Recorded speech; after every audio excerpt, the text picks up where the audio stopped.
दोस्तों इस तरह के सवाल जो है आजकल एग्ज़ाम में आते हैं और वहीं से मैं लिया हूँ। बहुत ही इम्पोर्टेंट क्वेश्चन है और हमेशा आते रहते हैं। तो देखिए इस तरह के सवालों को किस तरह से बहुत आसानी तरीके से बनाया जा सकती है। देखिए ये ऑब्जेक्टिव क्वेश्चन है। क्या है? ऑब्जेक्टिव है। इसमें ऑप्शन आपको रहेगा, या तो आप बना करके आंसर लगा सकते हैं या ऑप्शन से भी पता कर सकते हैं, जैसी आपकी सुविधा हो।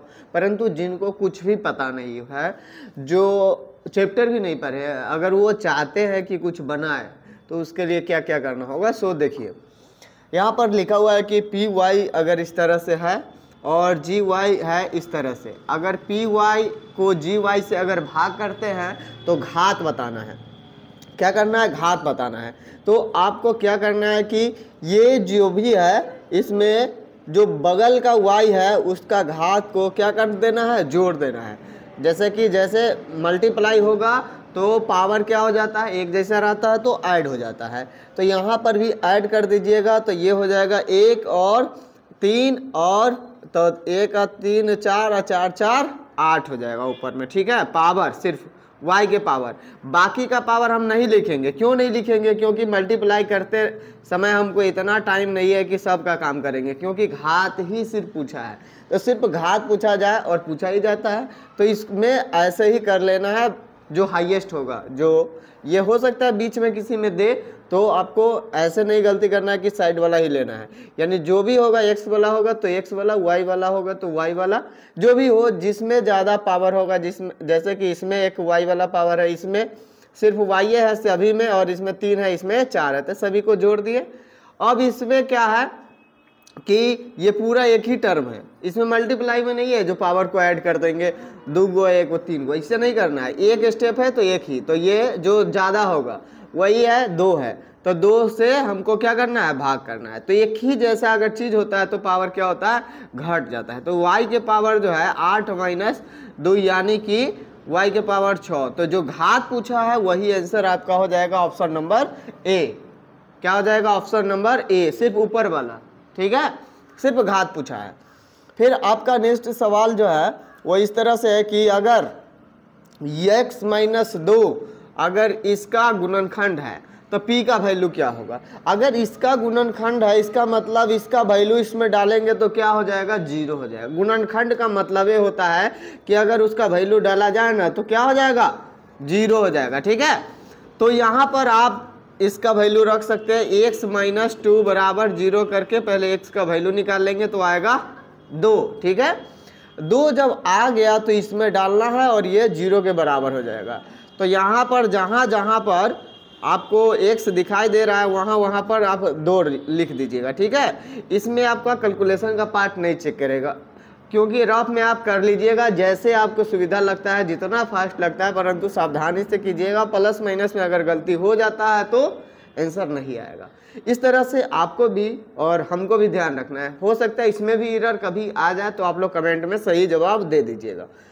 यहाँ पर जो है 2 के पावर, यहाँ पर 2 हो गया, x की जगह पर हमको लिखना है 2 लिखना है, माइनस में 6 है, बराबर में 0 आ जाएगा ऑटोमेटिक रखने पर, क्योंकि उसका गुणनखंड है।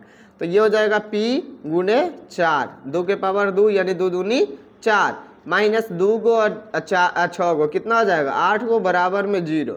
तो 4 को p का वैल्यू हो जाएगा, उधर अगर भेज देते हैं तो 8, प्लस में हो जाएगा 8, और 1 p का वैल्यू हो जाएगा, 4 को p का वैल्यू 8 है तो 1 p का वैल्यू हो जाएगा 2। कितना हो जाएगा? 2। तो आपका ऑप्शन नंबर इसमें भी ऑप्शन ए ही है, ऑप्शन 2। ठीक है, तो ये आपको ये सवाल आपको बनाने की ज़रूरत नहीं है, आपको इसमें पुट करना है, इतना आना चाहिए। ठीक है, कैलकुलेशन थोड़ा बहुत आना चाहिए, नहीं तो दिक्कत होगा। ठीक है, अगला जो सवाल है वह है यदि द्विघात समीकरण इतना के मूल का गुणनखंड इतना है, यानी कि मूल का गुणनखंड का यहाँ पर फार्मूला याद रखना होगा। मान लेते हैं अल्फा इंटू बीटा जो रहता है इसका गुणनखंड माइनस सी बटे ए होता है। ठीक है, तो c बटे ए होता है, यानी कि इनका गुणनफल -4 दे रखा है। ठीक है, आप इसमें c कौन होता है? ये a होता है, एक्स स्क्वायर में जो लगा रहता है वो a होता है, ये b होता है, ये c होता है, ये c होता है। बराबर में शायद इस सवाल में 10 है, कितना है? 10 है, कितना है? 10। तो ये सवाल जो है बराबर में अगर आपको रहे तो सबसे पहले इधर कर लीजिएगा, क्योंकि अगर नहीं करते हैं तो गलती हो जाएगा। तो सबसे पहले यहाँ पर समीकरण हम लिख लेते हैं सीधा करके, तो -5x और p, और ये जो है p इधर आ जाएगा 10, तो कितना हो जाएगा माइनस में, यानी c का वैल्यू इतना हो जाएगा, b का वैल्यू इतना, और a का वैल्यू नहीं कुछ तो 1 हो जाएगा। तो यहाँ पर c बटे a है, तो c के जगह पर p -10 बटा में a का जगह पर कितना है, नहीं कुछ तो 1 है। ठीक है, अब यहाँ पर आप देख पा रहे होंगे, इसको अगर पहले लिख लेते, क्योंकि 1 से भाग करेंगे तो कोई फर्क नहीं पड़ेगा, या इसके नीचे भी कुछ भी कीजिए, 1 से अगर मल्टीप्लाई करने आ रहा होगा तो समझ गए होंगे, तो इसको हटा दीजिए। ठीक है, अब क्या करेंगे, p -10 बराबर इधर -4 कर दिए, अगर p का वैल्यू निकालना होगा तो -4, और ये इस साइड आएगा तो कितना हो जाएगा 10।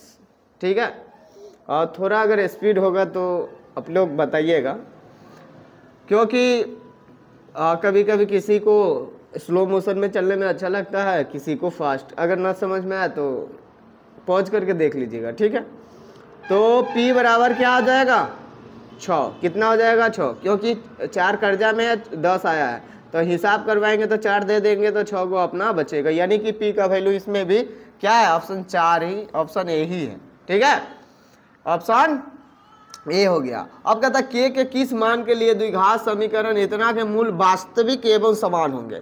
तो वास्तविक होने के लिए आपको क्या करना होगा, क्या करना होगा, b² - 4ac 0 के बराबर होता है, इसको रट लेना होगा। जब वास्तविक और समान मूल्य होता है तो ऐसा होता है, अगर वास्तविक में असमान मूल्य होगा तो इसका वैल्यू 0 से बड़ा हो जाएगा, अगर ये छोटा हो जाता है 0 का तो कोई भी वैल्यू नहीं होगा, यानी वास्तविक नहीं होगा। ठीक है, तो ये 3 गो पॉइंट इसमें रहता है, जिसमें से इस पे सवाल ज़्यादा आता है ऑब्जेक्टिव में। ठीक है, इसको रखिएगा, b² - 4ac 0 के बराबर होता है, तो ही वास्तविक और बराबर मूल होता है। ठीक है, तो ये हमारे पास समीकरण है, अगर इसको हम b² - 4ac करते हैं तो 0 के बराबर हो जाएगा। तो b के जगह पर हमारा हो जाएगा 6 के स्क्वायर, और उसके बाद है -4, a के जगह पर हम लेंगे तो नहीं कुछ तो 1 हो जाएगा, और c के जगह पर लेंगे तो k हो जाएगा, बराबर में 0 हो जाएगा। अगर आगे हम बढ़ते हैं तो 36 - 4k बराबर 0 हो जाएगा, 36 इधर रहने देते हैं, ये उधर चला जाएगा तो 4k हो जाएगा। और 4 को k का वैल्यू अगर आपको 36 दिया जाए तो ये k का वैल्यू कितना हो जाएगा, 36/4 9, यानी k का मान जो है आपको कितना आ गया 9। तो ऑप्शन इसमें क्या है, ऑप्शन बी है। क्या है, ऑप्शन बी है। फिर आपका सवाल जो है अगला कि यदि द्विघात समीकरण इतना का एक मूल इतना है, एक मूल दे दिया है, द्विघात समीकरण है, गुणनखंड विधि से आपको अगर समीकरण बनाने आता होगा तो ये फर्स्ट इंटू लास्ट किया जाता है, फर्स्ट इंटू लास्ट किया जाता है और इसको पुराया जाता है। अब हमारे पास ऑप्शन है, क्या है, ऑप्शन है, यहाँ पर फर्स्ट इंटू लास्ट करेंगे और इसको पुराएंगे। तो यहाँ पर 1 है, यानी कि 18 के 18, 18 के तोड़ने पर, 18 को तोड़ने पर अगर देखिए ऐसे तोड़िएगा, ऐसे अगर आपको गुणनखंड आता होगा तो कोई दिक्कत नहीं है, 9 है ना, और यहाँ पर 3 से 3, तो यहाँ पर 3 दूना 6, 6 18, यहाँ पर 3 भी पुराना पड़ता है जोड़ने पर, ठीक है, या घटाने पर, तो यहाँ पर 18 भी पूरना चाहिए। तो यहाँ पर क्या है, -18 है, तो 6 18 तो हो ही रहा है, यानी कि पहला मूल ये है, दूसरा ये है, तो यहाँ पर माइनस लगा है, इसका मतलब ये माइनस इसका हो चुका है, क्योंकि माइनस लाने के लिए दोनों में से कोई एक माइनस होना चाहिए, जो कि इसमें दे दिया है, तो आपका प्लस वाला आंसर हो जाएगा। अगर इसमें नहीं दिया रहता, इसमें 6 रहता, तो इसमें माइनस वाला हो जाता। बात समझ पा रहे हैं? तो यहाँ से ऑप्शन से आप इसको यहाँ से, और ऑप्शन में होगा ना, यहाँ से मार सकते हैं, क्या ऑप्शन यहाँ से, क्योंकि ये गुणनखंड ये है, यहाँ से मिलाइएगा 6 18, 18 पुराएगा। अगर इसको हम यहाँ गुणनखंड भी करते हैं तो 6 में से अगर 3 घटाते हैं तो भी आपका 3 का 3 आ जाएगा। अगर इस बात को समझ पा रहे होंगे तो ठीक है, नहीं तो हमारे चैनल पर ही गुणनखंड वाला चैप्टर है, आप उसको सर्च कर करके देख सकते हैं, इसको बारीकी से बताया गया और आप समझ जाएंगे। तो उसके बाद सिर्फ आप इस अगर एक मूल दिया जाए तो आप दूसरा मूल ज्ञात करने में आपको जो है सुविधा होगी। ठीक है, अगला जो सवाल है वह है द्विघात समीकरण इतना। ठीक है ना, तो इसका मूल पूछ रहा है, यानी कि अगर ये समीकरण में कोई डिजिट होता तो सवाल बनता, परंतु डिजिट है नहीं, इसका मतलब फार्मूला बनेगा। इसी सूत्र को, ये निकालने के सूत्र को श्रीधारा विधि कहते हैं। ठीक है ना, तो इसका सूत्र आपको रट लेना है, इसीलिए ऑप्शन नहीं दिए हैं।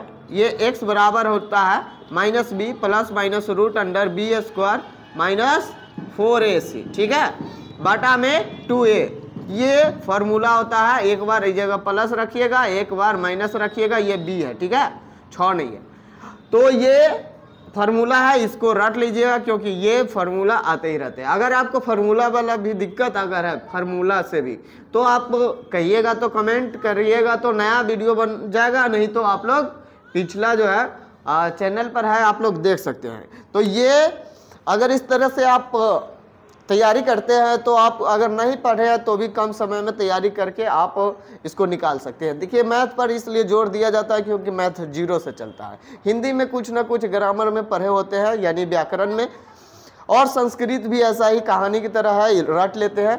तो है सबसे ईजी बिहार वालों के लिए यही मैथ, परंतु फेल जो होता है तो क्रॉस इसी में लग जाता है, क्योंकि 0 से 30 तक हम लोग जाते हैं इसमें, और जो कमज़ोर छात्र होते हैं उसको 30 नहीं मिल पाता है। बात समझ पा रहे हैं? तो जो भी कमज़ोर छात्र है उनके पास ये अगर चाहे तो शेयर भी कर सकते हैं, अगर